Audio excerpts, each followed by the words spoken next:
चौथा टॉपिक है हिंदी भाषा का प्रयोग के विविध रूप, राजभाषा, संवैधानिक प्रावधान एवं आयोग। इसमें है क्वेश्चन, निम्न में से किस भाषा को संविधान की अष्टम सूची में सम्मिलित नहीं किया गया?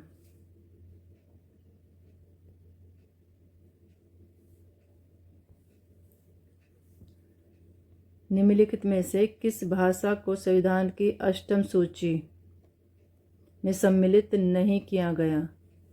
डोगरी, मणिपुरी, मैथिली, छत्तीसगढ़ी।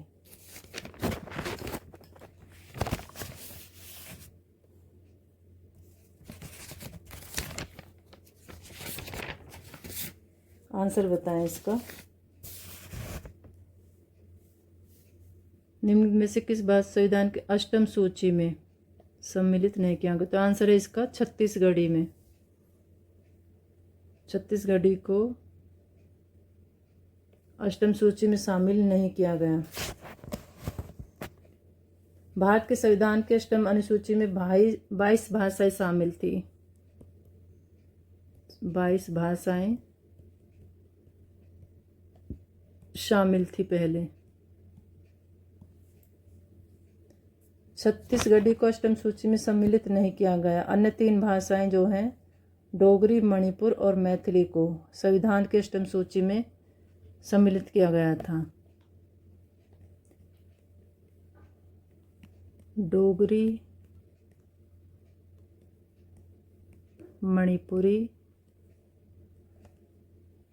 और मैथिली, इन तीनों को अष्टम सूची में शामिल किया गया था। छत्तीसगढ़ी भाषा को नहीं किया गया। इम्पोर्टेंट क्वेश्चन है। अगला प्रश्न है, हिंदी पर सामसिक संस्कृति के वहन दायित्व संविधान के किस अनुच्छेद में निर्धारित है? 343, 348, 349, 351। हिंदी पर सामसिक संस्कृति के वहन का दायित्व संविधान के किस अनुच्छेद में है? आंसर है इसका 4 में, अनुच्छेद 351 में। भारतीय संविधान का अनुच्छेद 351 हिंदी भाषा के विकास और सामसिक संस्कृति को बढ़ावा देने के लिए निर्देश देता है। अगला प्रश्न है, निम्नलिखित में से कौन सी भाषा संविधान की 8वीं अनुसूची में है? नेपाली, कांगड़ी, राजस्थानी, गोंडवी। कौन सी भाषा संविधान की 8वीं अनुसूची में है? आंसर बताएं इसका। आंसर हो जाएगा इसका 1। भारतीय संविधान की 8वीं अनुसूची में वर्तमान में 22 भाषाएं हैं। वर्तमान में, जिनमें से एक नेपाली है। संविधान लागू होने के समय 8वीं अनुसूची में 14 भाषाएं थी। जब संविधान लागू हुआ तब इसमें 14 भाषाएं थी। 21वां संविधान संशोधन अधिनियम 1967 में हुआ था।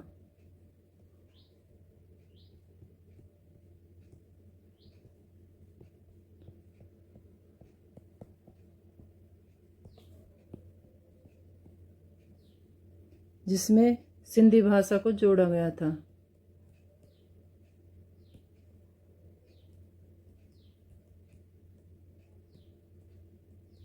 ये इम्पोर्टेंट क्वेश्चन है बहुत ज़्यादा।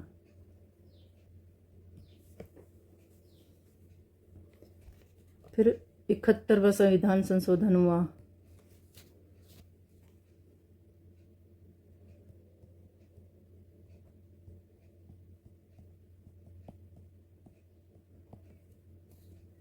उन्नीस सौ 92 में। इसमें कौन सी भाषा जोड़ी गई? कोंकणी, मणिपुरी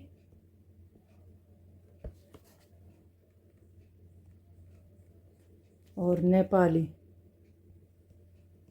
इन 3 भाषाओं को इसमें जोड़ा गया था। फिर हुआ 92वां संविधान संशोधन। कब हुआ था ये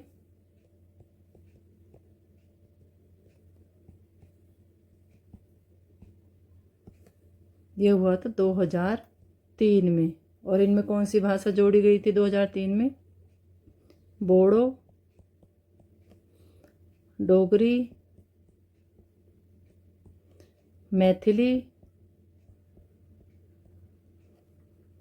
और संथाली।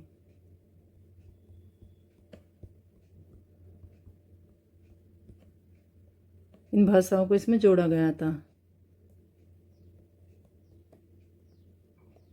वेरी वेरी इम्पोर्टेंट संविधान संशोधन। ये पॉलिटिकल साइंस में भी आते हैं, हिंदी में भी आते हैं।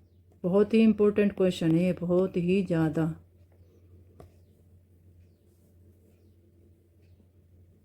और 2019 में आया हुआ क्वेश्चन है। आगे बढ़ते हैं अगले प्रश्न पर। भारतीय संविधान के किस अनुच्छेद के अनुसार उच्चतम न्यायालय तथा उच्च न्यायालय में सब कार्यवाही अंग्रेजी भाषा में होंगी? भारतीय संविधान के किस अनुच्छेद के अनुसार उच्चतम न्यायालय तथा उच्च न्यायालय में सब कार्यवाही अंग्रेजी भाषा में होगी? अनुच्छेद 343, अनुच्छेद 344, अनुच्छेद 346, अनुच्छेद 348। आंसर है इसका अनुच्छेद 348। 348 एक के अनुसार उच्चतम न्यायालय और प्रत्येक उच्च न्यायालय ने सभी कार्यवाही अंग्रेजी भाषा में होगी, जिसमें लिखित आदेश, निर्णय और दस्तावेज भी शामिल हैं। आंसर हो जाएगा इसका अनुच्छेद 348। भारतीय संविधान के 348 एक अनुच्छेद के अनुसार उच्चतम न्यायालय तथा उच्च न्यायालय में सब कार्यवाही अंग्रेजी भाषा में होंगी। वेरी वेरी इम्पोर्टेंट क्वेश्चन, हर एग्जाम में देखा जाता है ये।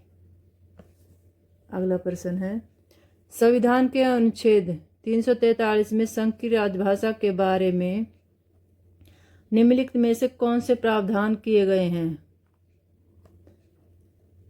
संघ की राजभाषा हिंदी और लिपि देवनागरी होगी। शासकीय प्रयोजनों के लिए भारतीय अंकों का अंतर्राष्ट्रीय रूप मान्य होगा। राजभाषा के बारे में राष्ट्रपति एक आयोग का गठन करेंगे। उच्च न्यायालय तथा उच्चतम न्यायालय की संपूर्ण कार्यवाही अंग्रेजी भाषा में ही होगी। आंसर क्या है इसका? आंसर बताएं। संविधान के अनुच्छेद 343 में संघ की राजभाषा के बारे में निम्नलिखित में से कौन से प्रावधान किए गए हैं? तो आंसर है इसका, संघ की राजभाषा हिंदी और लिपि देवनागरी होगी। दूसरा है, शासकीय प्रयोजनों के लिए भारतीय अंकों का अंतर्राष्ट्रीय रूप मान्य होगा। आंसर 2 हो जाएगा इसका। नवंबर 2020 का आया हुआ क्वेश्चन है। अगला प्रश्न है, सूची 1 को सूची 2 में मिलान करिए। सूची 1 में है राजभाषा आयोग, राष्ट्रपति का आदेश, राजभाषा अधिनियम, राजभाषा नियम।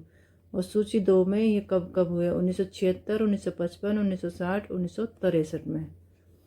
तो राजभाषा आयोग कब बना?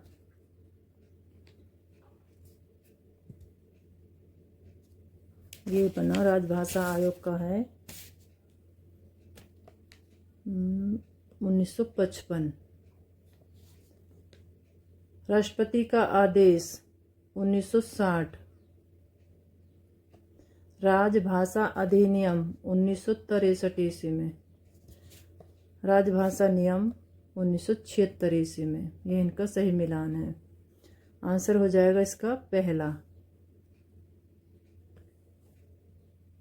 अगला प्रश्न है, भारतीय संघ की राजभाषा के रूप में हिंदी के संदर्भ में उपयुक्त तथ्य है। अनुच्छेद 351 के अनुसार संघ की राजभाषा हिंदी और लिपि देवनागरी होगी। दूसरा है, राजभाषा संसदीय समिति का गठन सन 1976 में हुआ। तीसरा है, 14 सितंबर 1949 ईस्वी को जब राजभाषा भाग स्वीकृत हुआ तो संविधान सभा अध्यक्ष राजगोपालाचारी थे। विविध प्रकार के राजकीय कार्यकलाप की माध्यम भाषा राजभाषा कहलाती है। भारत के राष्ट्रपति ने 7 जून 1955 को अनुच्छेद 343(1) के अनुसरण में आयोग गठित किया। भारतीय संघ की राजभाषा के रूप में हिंदी के संदर्भ में उपयुक्त तथ्य बताना है। तो इसमें आंसर है इसका बी, राजभाषा संसदीय समिति का गठन सन 1976 में हुआ। फिर है डी, विविध प्रकार के राजकीय कार्यकलाप माध्यम भाषा राजभाषा कहलाती है। और फिर है ई, भारत के राष्ट्रपति ने 7 जून 1955 को अनुच्छेद 344(1) के अनुसरण में आयोग गठित किया। आंसर हो जाएगा इसका बी, डी, ई। आंसर 1 दिसंबर 2023 में आया हुआ क्वेश्चन है, इम्पोर्टेंट क्वेश्चन। अगला प्रश्न है, राजभाषा के संबंध में निम्नलिखित तथ्य मिलते हैं। अनुच्छेद 343(1) के अनुसार संघ की राजभाषा हिंदी और लिपि देवनागरी होगी। 17 जून 1957 को राष्ट्रपति द्वारा राजभाषा आयोग का गठन किया गया। अनुच्छेद 350 में उच्चतम न्यायालय और उच्च न्यायालयों आदि की भाषा की व्यवस्था है। अनुच्छेद 344 के अनुसार राष्ट्रपति संविधान के प्रथम 5 और 10 वर्ष बाद आयोग नियुक्त कर सकता है। अनुच्छेद 345 में राज्य विधानमंडल द्वारा राजभाषा स्वीकारने की व्यवस्था है। राजभाषा के संबंध में निम्नलिखित तथ्य मिलते हैं। कौन कौन से तथ्य मिलते हैं इसमें? आंसर हो जाएगा इसका ए, अनुच्छेद 343(1) के अनुसार संघ की राजभाषा हिंदी और लिपि देवनागरी होगी। दूसरा है अनुच्छेद 344 के अनुसार राष्ट्रपति संविधान के प्रथम 5 और 10 वर्ष बाद आयोग नियुक्त कर सकता है। और तीसरा है अनुच्छेद 345 में राज्य विधानमंडल द्वारा राजभाषा स्वीकारने की व्यवस्था है। आंसर हो जाएगा इसका ए, डी, ई। आंसर 4।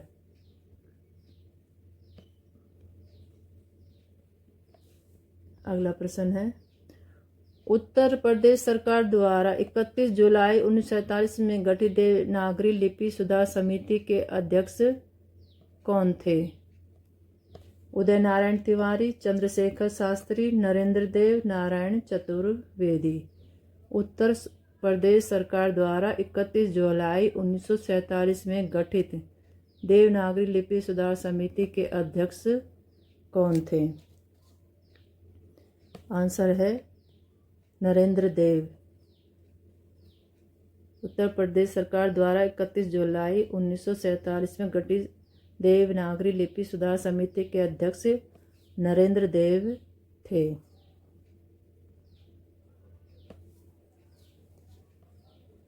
अगला प्रश्न है, यूनिट आ गई इसमें 5, देवनागरी लिपि, उसकी विशेषताएं और मानकीकरण, विकास क्रम, वैज्ञानिकता एवं लिपि सुधार। हिंदी भाषा और उसके विकास की 5वीं यूनिट है। इसमें प्रश्न बना है एग्जाम में, देवनागरी लिपि का सही विकास क्रम है। गुप्त लिपि, ब्राह्मी लिपि, देवनागरी लिपि, नागरी लिपि। नागरी लिपि, ब्राह्मी लिपि, गुप्त लिपि, देवनागरी लिपि। तीसरा ब्राह्मी लिपि, गुप्त लिपि, नागरी लिपि, देवनागरी लिपि। और चौथा है गुप्त लिपि, नागरी लिपि, ब्राह्मी लिपि, देवनागरी लिपि। देवनागरी लिपि का सही क्रम बताना है। तो सही क्रम है इसका 3, ब्राह्मी लिपि, गुप्त लिपि, नागरी लिपि, देवनागरी लिपि। आंसर 3। अगला प्रश्न है, देवनागरी लिपि के संबंध में निम्नलिखित बातें उपयुक्त हैं। आंसर है जैसे बोला जाता है देवनागरी में वैसा ही लिखा जाता है। एक लिपि चिन्ह से अनेक ध्वनियों को व्यक्त करने की क्षमता है। संविधान में देवनागरी लिपि में लिखित हिंदी को राजभाषा माना गया है। देवनागरी लिपि में पंजाबी और उड़िया भाषा लिखी जाती है। ध्वनि और संकेत में निश्चितता है। देवनागरी लिपि के संबंध में निम्नलिखित बातें उपयुक्त हैं। आंसर है इसका ए, जैसे बोला जाता है देवनागरी में वैसा ही लिखा जाता है। सेकंड है सी, संविधान में देवनागरी लिपि में लिखित हिंदी को राजभाषा माना गया है। और लास्ट है ई, ध्वनि और संकेत में निश्चितता है।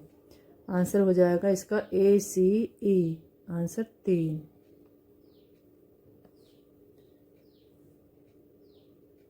अगला प्रश्न है, हिंदी भाषा के संदर्भ में वैज्ञानिक लिपि के गुणों में संबंध कौन से कथन असत्य हैं? वैज्ञानिक लिपि के संबंध में कौन से कथन असत्य हैं? असत्य बताना इसमें। ऑप्शन है, वैज्ञानिक लिपि में लिपि चिन्ह भाषा में प्रयुक्त हर व्यंजन और स्वर के लिए अलग होने चाहिए। एक चिन्ह से केवल एक ध्वनि व्यक्त होनी चाहिए, एकाधिक नहीं। एक ध्वनि के लिए एक से अधिक लिपि चिन्ह हो सकते हैं। लेखन में लिपि चिन्हों का उच्चारण की दृष्टि से क्रमबद्ध होना आवश्यक नहीं है। दो चिन्हों को एक पढ़े जाने का भ्रम नहीं होना चाहिए। हिंदी भाषा के संदर्भ में वैज्ञानिक लिपि के गुणों के संबंध में कौन से कथन असत्य हैं? असत्य बताना इसमें। असत्य है इसमें, एक ध्वनि के लिए एक से अधिक लिपि चिन्ह हो सकते हैं। और दूसरा है, लेखन में लिपि चिन्हों का उच्चारण की दृष्टि से क्रमबद्ध होना आवश्यक नहीं है। सी और डी दोनों ही असत्य हैं। ये तो करंट में ही आया हुआ है, जनवरी 2026 में। अगला प्रश्न है, ये हिंदी भाषा और उसका विकास की 6वीं यूनिट इकाई है। 1.6 प्रमुख रचनाकार एवं रचनाएं, साहित्यिक रचनाएं और उनमें को मिलान करना है। सूची 1 को सूची 2 में मिलान करना है। सूची 1 है रचनाकार, सूची 2 में है रचनाएं। अयोध्या सिंह उपाध्याय हरिओद, लाला श्रीनिवास दास, राधा चरण गोस्वामी, बालकृष्ण भट्ट। रचनाएं हैं प्रहलाद चरित्र, प्रद्युम्न विजय, दमयंती स्वयंवर, अमर सिंह राठौर। रचनाकारों को उनकी रचनाओं के साथ मिलान करना है। तो इसमें अयोध्या सिंह उपाध्याय हरिओद ने रचना की प्रद्युम्न विजय की। श्री लाला निवास दास ने करी प्रहलाद चरित्र की रचना।